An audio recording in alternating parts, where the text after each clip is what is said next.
passport to the heart of China's booming society. Pressing issue, lifestyle trends, and half the policy, we're tackling them head on with wit, wisdom, and a whole lot of fun. Discover the real side of the eyes and voices of the people. The unlimited global perspective on topics that resonate universally. Tune in and turn up the excitement live on Roundtable.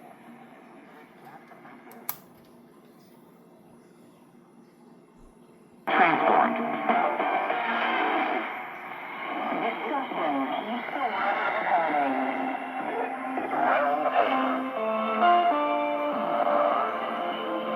You're tuned into Roundtable. I'm Steve Hatherley. Today will be fun and you should. Coming up, beyond the lecture halls, a new campus ecosystem is thriving online. Students and media creators are building their brands from their dorm rooms, navigating the tightrope between academic pressure and digital fame. But at what cost? What about their studies? What about their women's privacy? And what about the quiet, shared meeting spaces? After that, sometimes you feel lazy and you don't feel like doing anything but eating an entire hot pot by yourself and sleeping in your clothes, and you don't even brush your teeth before you go to bed. Well, if you're feeling like that, you need some motivation. Motivational Monday will help you out with that. It's on the way. Our podcast listeners can find us at Roundtable China, Apple Podcast, and don't forget, we love hearing your voice as well. So here's what you do.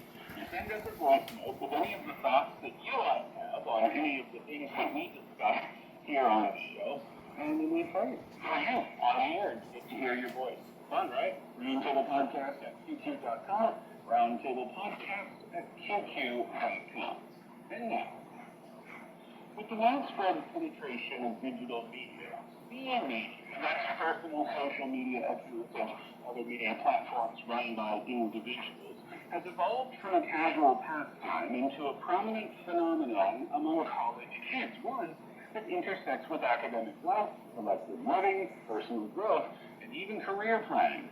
What are they posting about? What are they doing with their content? But not only that, how do we balance the time-consuming content creation with academic obligations? Because if you've done it, then you know putting a post online isn't just clicking upload. There's a lot that goes into it beforehand. Then you've got the personal trade-offs, and then you've got the disruptions that come from being in a room with your roommate. Is it infringing on their privacy or not? This is a really interesting topic, isn't it?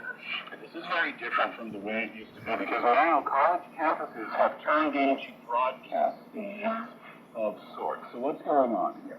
So apparently the winds of live media is now blowing vastly in campuses, especially in colleges and universities. Many university students who have launched their own media accounts that's simply opening your own social media account on whatever platform. We should kind of mention that that's not, it sounds like a fancy term. Well, no, it's not really a platform that call it media, but rather it's the user-generated content by individuals posting their own lives, their own experiences, or their own conclusions of a book, for example. It's a fancy word for uploading stuff to your own personal chat. So yeah, many young people are into it nowadays.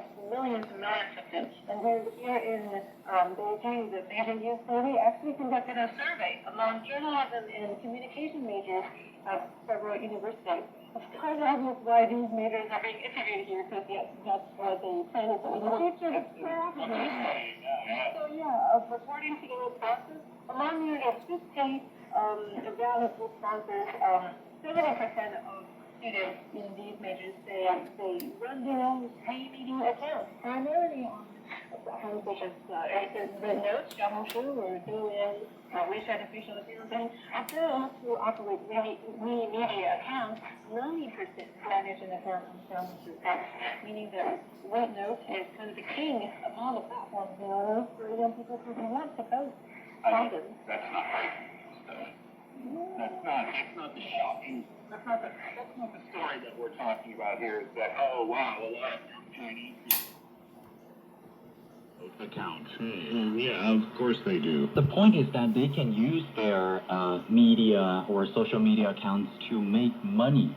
And then they're like probably kind of self-employed, and some of these universities have even integrated creating social media account management into their professional curriculums, while others offer like elective courses, micro majors, or internship opportunities through campus new media centers to support the students' engagement in creating, media. Yeah, I don't know if you've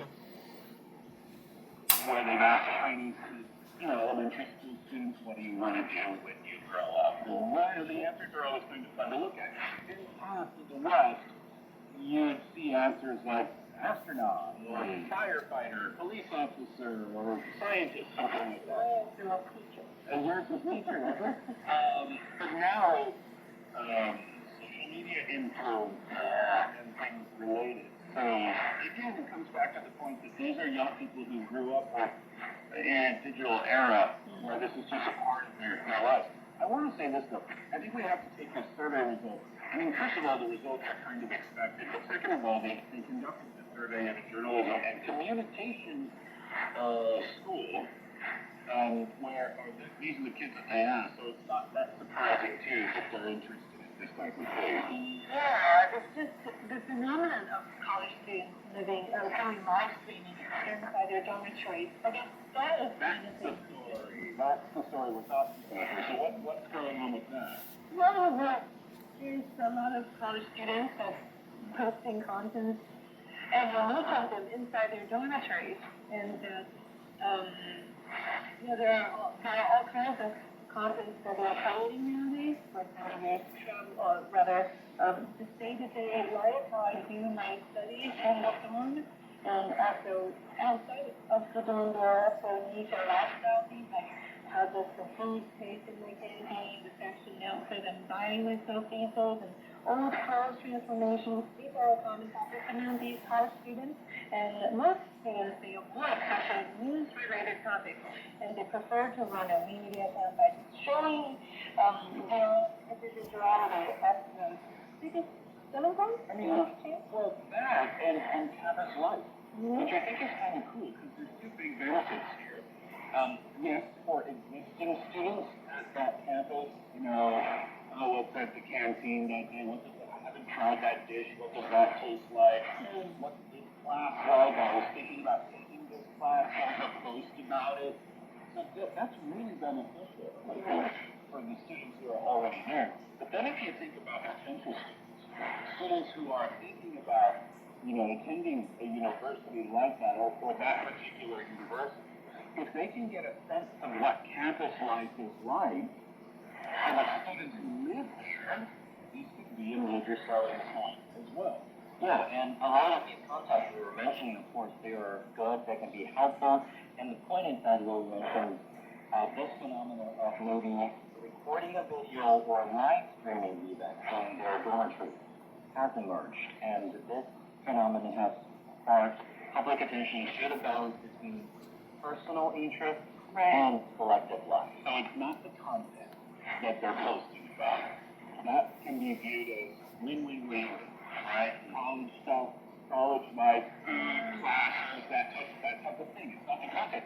It's the filming and the location of the filming and who is affected by that. I guess a few years ago, what's popular on Redbox, based on my personal observation, is that a whole swarm of female or male students there trying to create mini dramas of your life, where they're trying to recreate famous scenes from Lord of the Rings, from The Journey to the West, those famous TV franchises. So that's participated by all members within the dorm. And now we're talking about in the virtual act of posting and editing, even filming by one dorm member, him or herself, without considering how it might affect other members in the group. Some of these live streaming can be quite long, and it happens because they're students. They have to, have classes, and then these live streams may happen in the dorm very late, and then they affect the rest of your roommates. So this sparks a lot of discussion about, okay, you are doing a thing, you look very fancy, but the thing is that you are not affected other people's lives. And other people, they are not actually, we're not talking about they're not getting benefits, but it's basically about it's just only you, and you're not considering others' feelings. It's the consent